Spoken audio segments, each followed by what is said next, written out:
We the one that sold these grapes. We the one that, these are our grapes. We did the work. And you're telling me we can't gather every grape of our own vineyard? The Most High said, don't you get every grape? And we're not doing this.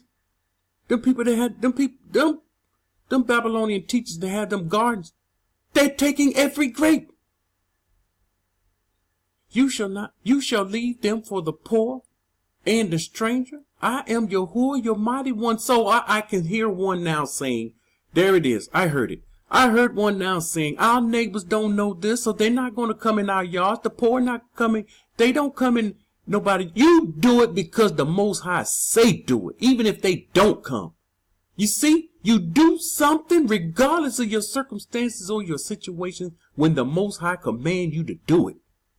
But no, we go out there, we plant that grapevine, we pick every last grape and be smiling while we're picking it. Happy, chest out. Look what I grew. That's why your seeds are corrupted.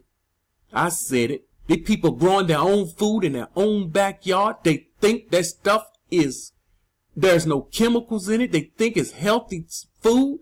And the system laugh at them. The powers that be laugh at them. Look at them sowing our wicked seeds. They're growing GMO food and don't even know it. You should not steal, nor deal falsely, nor lie to one another. Let's be honest. It's upsetting to deal with our people. It's upsetting to help our people, and they're lying while we're helping them. How can you lie to someone when they are helping you? If someone is helping you, you should want to be open and honest. And here it is, my family and I, we've helped people. And in the process, in the midst of helping them, they're lying. How can you do this? How is it? And you okay with it? Okay, I mentioned Moshe. I went back and pulled the scripture up so you can see it. I mentioned they didn't have a problem giving. And they had to turn them down. They're giving too much. Here it is. Exodus 36, 3 through 7. Here's a question. What Babylonian teacher?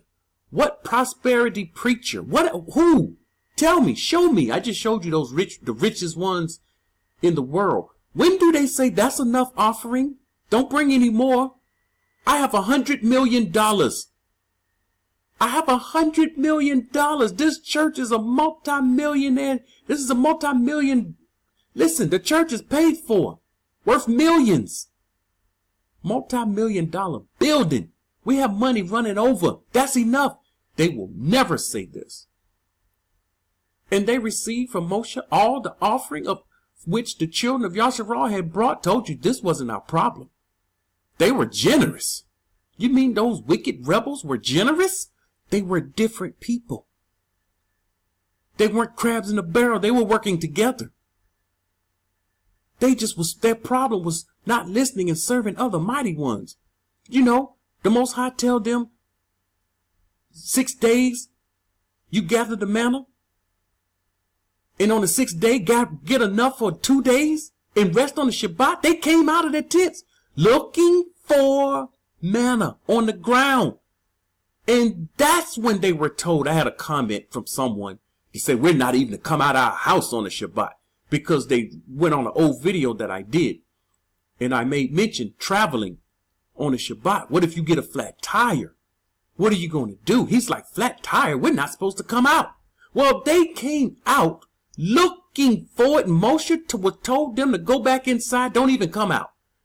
Why? Because when they came out, they was looking to do what they was not supposed to do. But it's in the Dead Sea Scrolls. It's in the Sons of Zadok. You can go out. You can't carry anything in or out of your house.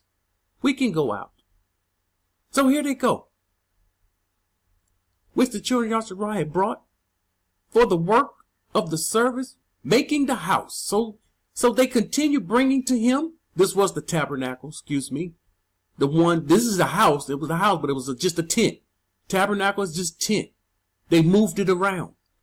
So they continue bringing to him free will offerings every morning. The preachers would love this. They were bringing offerings every morning. We get our offerings on Sundays and Wednesdays, and they still have 100 million. They're worth millions. Then all the craftsmen who were doing all the work of the house came, each from the work he was doing, and they spoke to Moshe, saying, the people bring much more than enough. They brought much more than enough for the service of the work which Yahuah commanded us to do. This is the work, the building of the tent. That was the work that the Most High commanded them to do. So Moshe gave a command. He gave a commandment, and they caused it to be proclaimed throughout the camp, saying, let neither man nor woman do any more work of the offering of the house. And the people were restrained from bringing. They stopped them from bringing offerings. Make sure you understand, this was gold, silver, bronze, whatever they needed to do. It was layered in silver and gold and bronze. This is what they had. This is what they were bringing. For the material they had was sufficient for all the work to be done. Indeed, too much. They got too much. The people were steady bringing. They had to stop the people. So they were generous. These would give to the poor. But us, today, those Babylonian teachers, they're not giving to the poor. Instead, they're robbing them. And they call it tithes and offerings. Deuteronomy 15, 7 to 11. I'm going to say it again. If there is among you a poor man of your brethren, within any of your gates in your land. We are to operate in the land. Shaul didn't have this mindset. If you have the mindset of Shaul, you don't have the Most High's heartbeat. He intended for us to operate in the land as one people, one man. Within any of his gates in your land, which Yahuah, your Elohim, is giving you. He didn't give us Babylon. He didn't give us all these other lands. He didn't give us Asia. Which Yahuah is giving you. You shall not harden your heart, nor shut your hand from your poor brother. See, we're not to harden, shut up our hearts, harden our hand. We're not supposed to turn our backs when someone needs help. A real need of help, of financial help to get out of Babylon, help to sustain inside the borders, just in case of emergencies.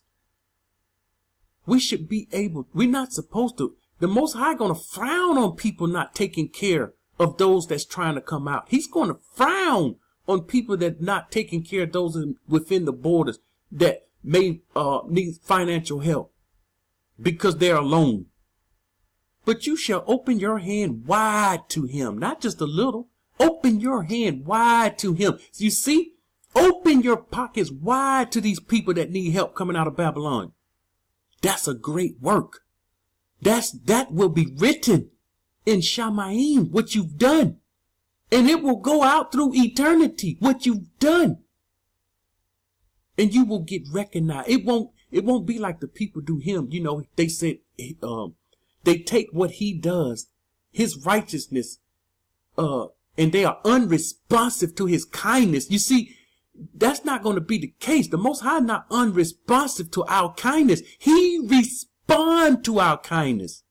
And when he responds to our kindness, he responds to it in a mighty, mighty way. He's not like us. And he uses us. He used people to carry out his will. You're not going to look up under your bed one day and there's money. The Most High never worked like that. So he used people to barak his people. And when you barak his people, you're baraking him. You're giving to him.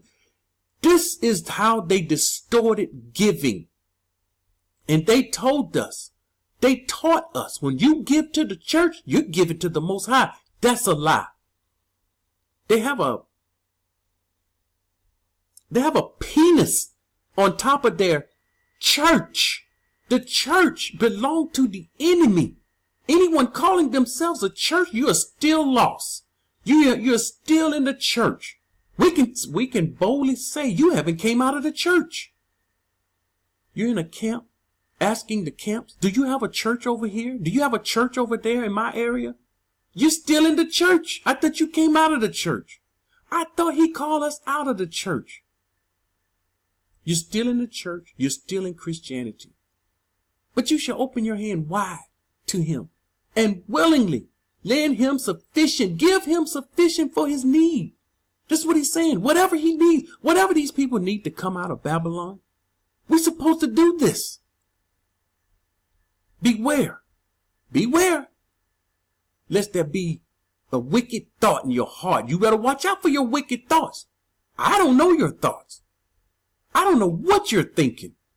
I can tell by the comments what comes out of you. And what you type in the comment section, you tell me a lot about your thoughts when I see that. And I see where somehow people's thoughts are genuine. And I see where our people's thoughts are wicked. And I call an ace a spade a spade. And when the time comes, the person get blocked. I give you a lot of room. I give you a lot of room. But when the time comes, you're blocked.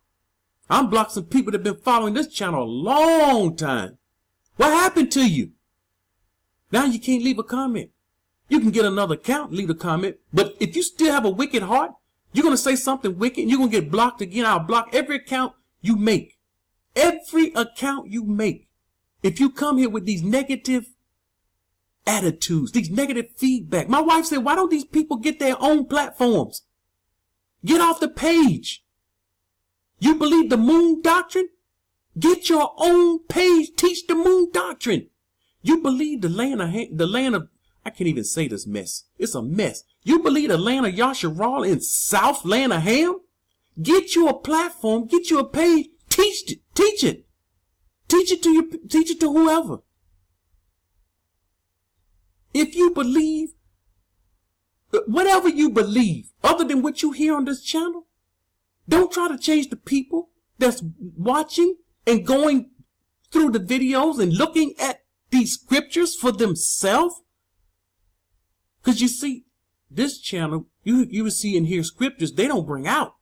And these same people, they are not going to give you nothing but a lot of their opinions.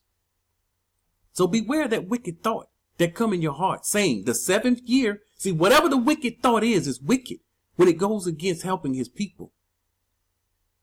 Here's a wicked thought. Those people want us to help them come out of Babylon? Are they crazy? We ought not to come out of Babylon. We should come out of her spiritually. We just need to come out of her ways. See, that's a wicked thought. You know, come out of Babylon is a man-made doctrine. We're not helping these people. I don't even believe that crap. Wicked thought. The list goes on and on and on. Wicked thoughts. Them people going over there in that land, over in the Middle East, and they're gonna get killed. The Muslims gonna kill them when they don't convert to Muslim. Somehow people believe this. I had to deal with these comments. They're gonna kill our people because they won't convert to Muslim. They don't kill. You watching too much news. I'm laughing because it's funny. You watching too much news. Pull back from the television. Pull back from the television. You can come over here and proclaim no religion. You can say you're an atheist. They'll say, what's that? You'll tell them, I don't believe. I don't believe in the creator. They'll look at you and shake their head. They might try to convince you, but they're not going to cut your head off. Pull back from the television. You believe the lies of the news. You've been destroyed. You believe this? You've been destroyed. So the seventh year, here's the seventh year. The year of release is at hand. And your eye, look at this. Your eye be evil against the poor. Don't you have your eyes evil against those that's in need? Your poor brother. And you give him nothing. And he cry out to Yahuah against you. So when these people needing help, and if the money don't come in, you don't want these people to cry out. Listen, I'm going to say this. You don't want these people to cry out. Okay, Abba, one guy said he was told in a dream what to give, what to put up. And he do what the Most High say. And then you don't put in. And then he cry out. I thought that's what you wanted me to do. It will be against you.